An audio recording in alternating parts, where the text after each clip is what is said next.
Greetings, fam. Today I want to talk about arranged marriages, in particular, celebrity arranged marriages. Now, this is not something new. This has gone on for quite some time.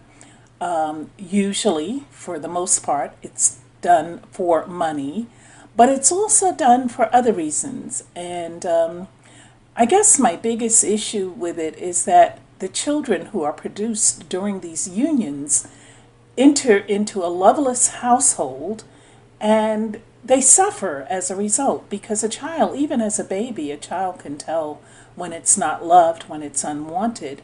And as it grows up in the household where it's strictly a business arrangement, then the child can sense that as well, that it's not a household that is going to be nourishing and conducive to growing up healthy. So I'm going to just touch on these briefly, and I'm going to give you the biblical perspective on this. And once again, I want to just say thank you so much for your support. Thank you for always tuning in. Thank you for subscribing. And thank you for your commentary. As always, God bless. So I want to start off, I want to go back into time just a little bit to the marriage of Marie Antoinette and Louis XVI. Now, this was a marriage that was based not on true love, but on politics. So it wasn't necessarily based on money either, because in 1770, the Austrian Archduchess Marie Antoinette, she wed the Dauphin of France in an effort to make peace between the two countries. And these were two wealthy children, because the bride was only 14 and the groom, who was soon to become Louis XVI, was an already ancient 15. And the marriage was arranged for these political reasons. And although the marriage lasted nearly 23 years, it did not end well. The two of them were both beheaded following the French Revolution. Okay, so moving on in time, let's go to Brooke Astor and John Dryden Cuser. Now, this was an era when wealthy families arranged marriages to create royal bloodlines. And 16-year-old Brooke Russell wed the politician John Dryden Cuser, who came from a prominent New Jersey family. And she had a son with Cuser, and she stayed with him for 10 years. But Astor later recalled the marriage as the worst years of her life. The couple remained together until he was elected to the Senate, and then she married the one who she always loved, which was Charles H. Marshall, and he would become the founder of the Marshall Field Store, which is still in existence today. A year after Marshall's death, Brooke Astor married for the third and final time, and that is where she got the Astor surname from Vincent Astor, who was the son of John Jacob Astor. And you may remember that the Astors were on the ill-fated Titanic. Well, this was their son, and interesting side note, I live in the East Village, and there's a street called Astor Place, and it is indeed named after the Astor family, because in old New York, there were different plots of land that were owned by different wealthy families, and so they would put their name on the land to let people know who it belonged to. And so Astor Place was where the plot of land, which was a huge plot of land, that was owned by the Astors. So just thought I'd mention that. And so in 1980, 21 years after his death, Brooke Astor did an interview with the New York Times, and she was asked if she would ever marry again, and she said that she thought she was unmarriageable, and this was at the age of 78. However, her first marriage was indeed arranged, and she finally found love later. Okay, another interesting thing, now we're going to go into the Hollywood aspect of things. A lot of times in Hollywood, marriages and even just relationships are created to do damage control. And that was the case with Rock Hudson and Philip Skates. In 1955, a magazine called Confidential threatened to reveal that Rock Hudson was gay. And this was not a very gay-friendly time in America. So his agent, Henry Wilson, arranged a marriage for the actor in order to do damage control. And Rock Hudson married Wilson's secretary, Phyllis Gates. And although she was not the love of his life, it was an arrangement that they legitimized through marriage, and they divorced 3 years later. And people might say, well, if he was gay, how could he be married? A lot of things in Hollywood are done in secret, so do not be surprised that a gay person is can marry and give the appearance of being straight. This is quite often the case. There are many marriages in Hollywood where the significant other, or sometimes even both, are indeed gay, and they're just married in name only. Moving on. Michael Jackson and Lisa Marie Presley. Now, during a 2003 interview with Lisa Marie, she was talking to, I believe it was Diane Sawyer, who asked her, well, why did you marry Michael Jackson? And she beat around the bush, and then she finally said, well, I fell in love with him. But in Michael's 2009 biography, Unmasked, The Final Years of Michael Jackson, the author, Ian Halperin, said that the marriage was orchestrated by the Church of Scientology. Surprise, surprise. Now, many people know that Lisa is a member of the Church of Scientology. And actually, there's going to be a couple of these cases in this video where Scientology played a big part. Apparently, they're very into arranging marriages. It reminds me of a guy who I remember from my youth. His name was Sun Young Moon, and he would have these mass marriages of hundreds of couples who didn't even know each other. Some of them only met the day they were getting married. And his church was, I believe it was the Universal Church or something. And he kind of disappeared, but he was famous for for arranged marriages, and this was accordingly part of the church doctrine, that the people were married according to what was felt, was your partner, should be your partner. And even in biblical times, there were arranged marriages. My namesake in the Bible, Rebecca, who married Isaac, she was an arranged wife. They sought, Isaac's servants went out and sought her, and they were given instructions that the woman who will give you water and also give water to your horse, that will be the wife for Isaac. And it turned out that her name was Rebecca. And I should say that she's my namesake. I'm not sure if I said it right, but I'm named after her. That's what I meant to say. Okay, so this was supposedly the arranged marriage through the Church of Scientology. And Presley and her mother are members, and it was said that they wanted Jackson to join in. The church wanted Jackson desperately, and so they felt by marrying Presley, they could get him in. And it was also part of a media spin, because this was during the time that Jackson was accused of being gay and accused of being a pedophile, and they figured this would also do some type of damage control. But there was also possibly another reason that he married the king of rock and roll's daughter, Michael being the king of pop at the time. He had a new CD to promote, and this was during the same time when they wed. And his former wife told GQ in 2004, well, yeah, there was a record coming out, but I just shut that out at the time because it didn't seem possible that a person would be so cynical.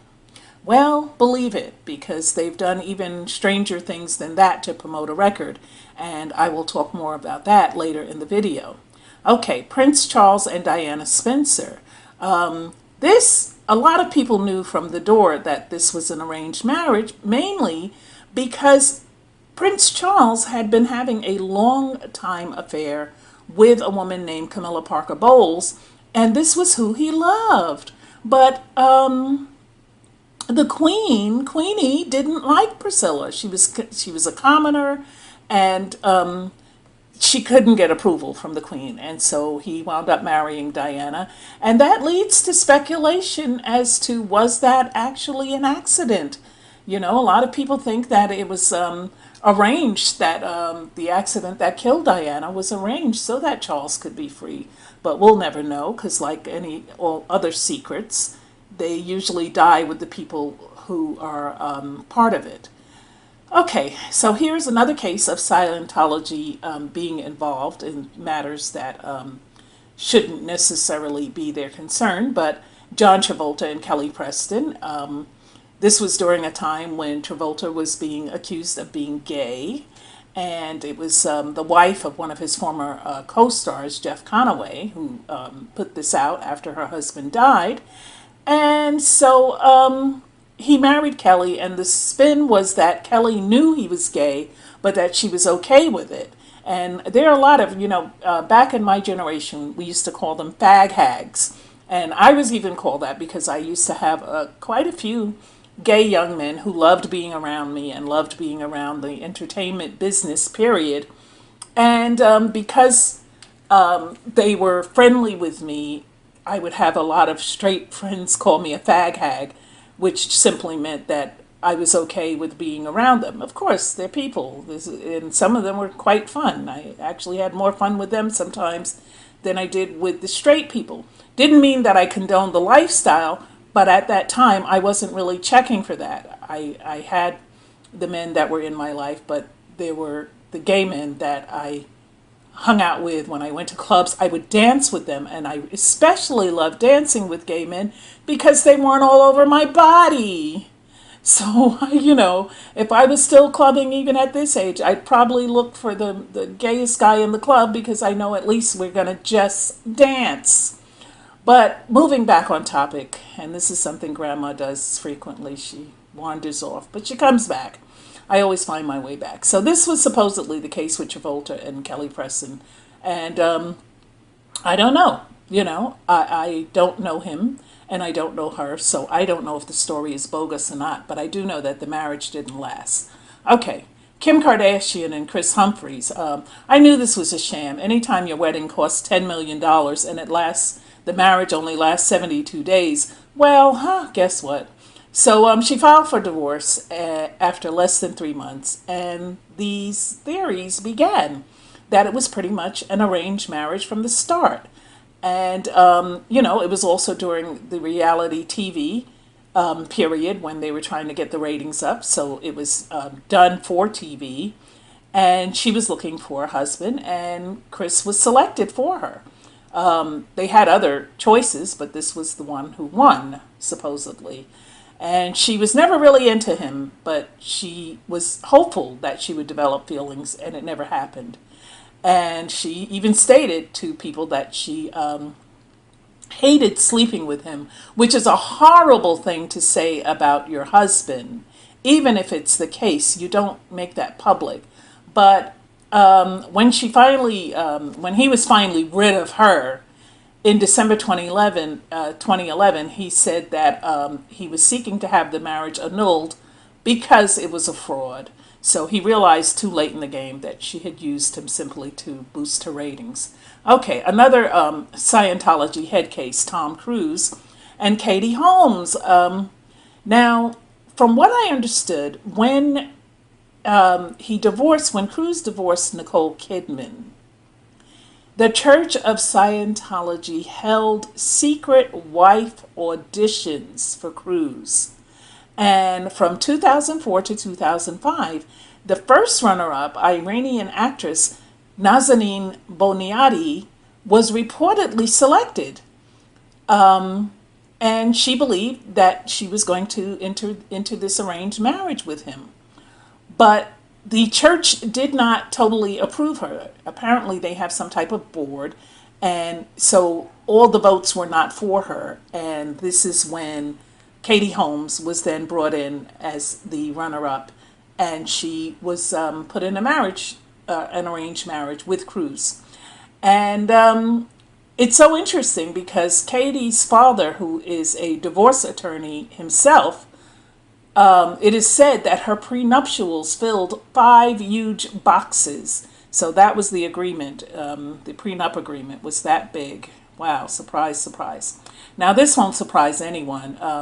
Beyonce and Jay-Z, for a long time, it has been stated that this was an arranged marriage. And Beyonce, who is purportedly 33, and Jay-Z, who is now 45, the talk around the business is that it's a marriage simply of convenience. Now, I can tell you, when I was younger, I had a friend who was a Jewish girl, white Jewish girl, and she introduced me to the term Jap.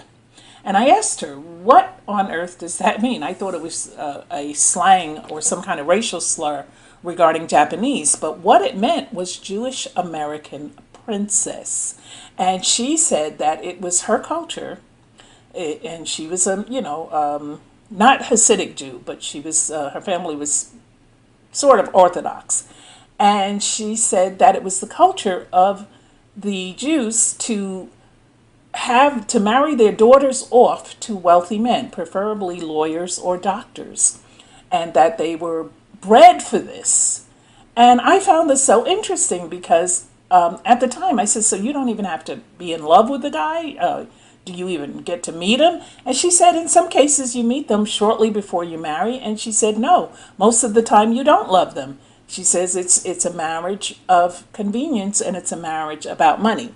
Now, at the time when Jay-Z, and I mentioned this in my video regarding Jay-Z and Beyonce, I talk about how when they met, Beyonce's career hadn't quite taken off, and Jay-Z still had a very street, hard image, and it just seemed so unlikely that the two would get together. And so somewhere it was decided that, it would be good business savvy, one, to get Jay more integrated into the corporate side of things, because a lot of people, back when him and Dame and The Rock was just starting, they were into walking around, and he says this himself in his songs, they were walking around with knots of cash, and they were doing a lot of what we used to call back then flossing, which was showing off, and they were bragging about coming from the streets. So a lot of corporate America was hesitant to do business with them because they didn't want to do business with thugs. People, you have to be careful with the images that you portray, especially if you hold on to these things as you mature. Because some people, and especially the enemy, he loves to remind you where you came from. Now, our Lord, he shows you the future and what is waiting for you and what he has in store for you. But the enemy wants to constantly remind you of your past. So we have to be careful with hanging on to those old images, because as the word also says, man looks at the outer appearance and God looks at the heart. So even if you have a heart for change, if you continue to rock your old styles and still rep your clique, and you still want to be, associated with being about that life, even if you're not, then you can cut down a lot of doors to opportunity, because there will be some people who will just automatically assume that's who you are because you look like that's what you are, and because you're repping that, they're going to assume that. So it was decided way back then that they wanted to class Jay up, and they also, back then Beyonce was asking people to say her name because nobody remembered it. And so they needed to give her a push to get credibility, and I believe it was even street credibility, because although they were a cute girls group, they didn't really have street cred, because the songs were just cutesy songs. that exhibited, their beauty and their quirkiness, but it didn't really say much in terms of their being able to connect to the streets, which was the main market that at that time that Matthew was trying to get. And so these two were put together, and I don't know, it's possible that at some point they did have a love for each other. But I also remember, because I know Jay, and I know for a fact that men who are used to being with a lot of women, they very rarely grow out of that, because it's almost like a stronghold. And he has been with many women. He's got one or two kids out of wedlock. That's a fact. And, there were lots of women that him and Dame used to pass back and forth. And this was their style. So I've always felt that men like this should never get married, because it's in their blood and they're going to continue. Even if they've got the greatest chick in the world that they're married to, they're still going to be true to whatever that dog nature is, which is to hump on any female that's passing by. Okay, I would say it's a smart business move, especially at this stage in the game, because they've got $1 billion together. And so I would say that is probably a billion reasons for them to stay together. But if you look in most of their photographs, they hardly ever look connected. They rarely look happy. And even in this picture with him holding the baby, which is should be a very joyous time, I would think, for him and Bay.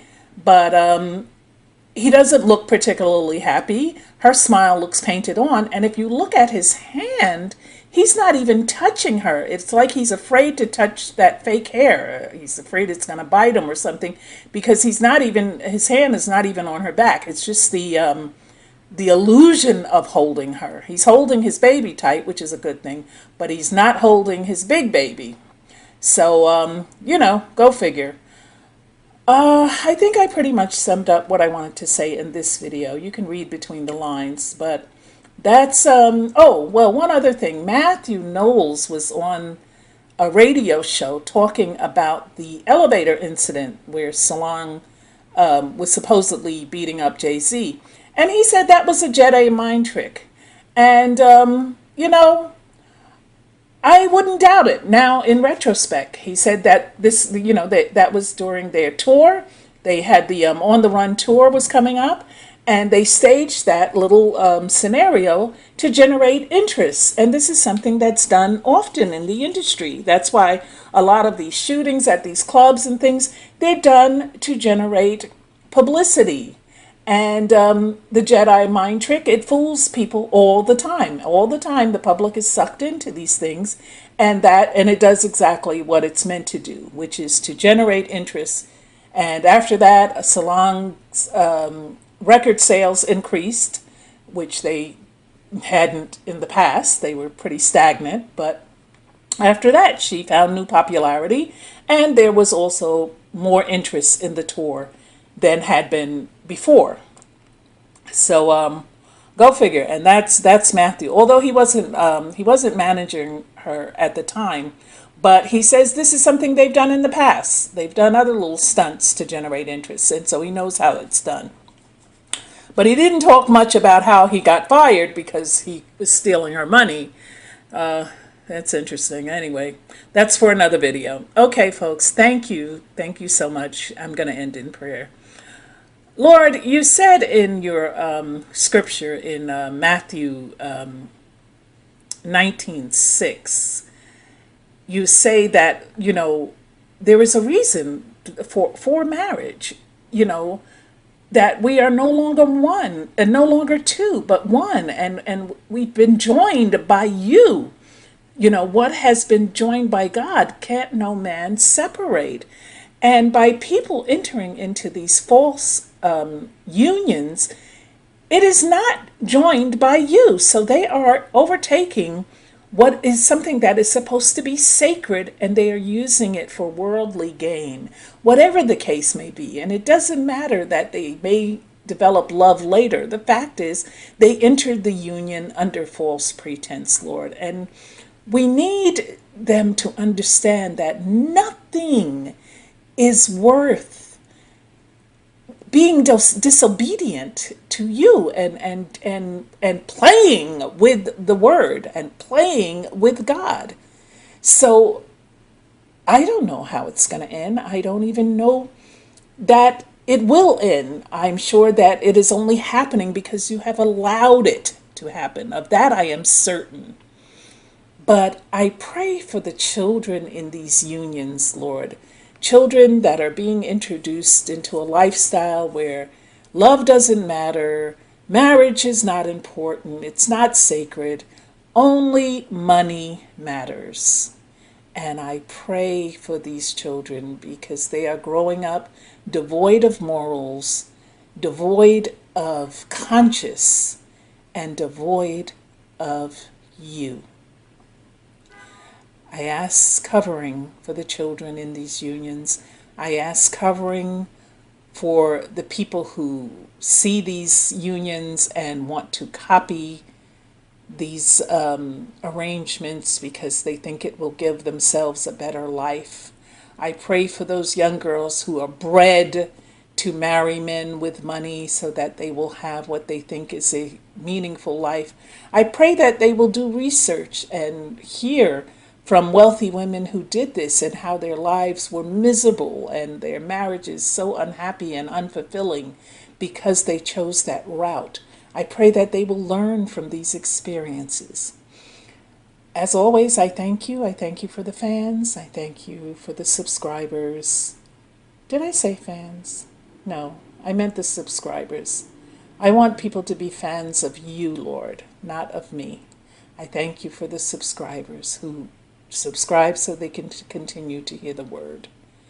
And I thank you for all others. And I ask blessings upon them. In Jesus' name, amen.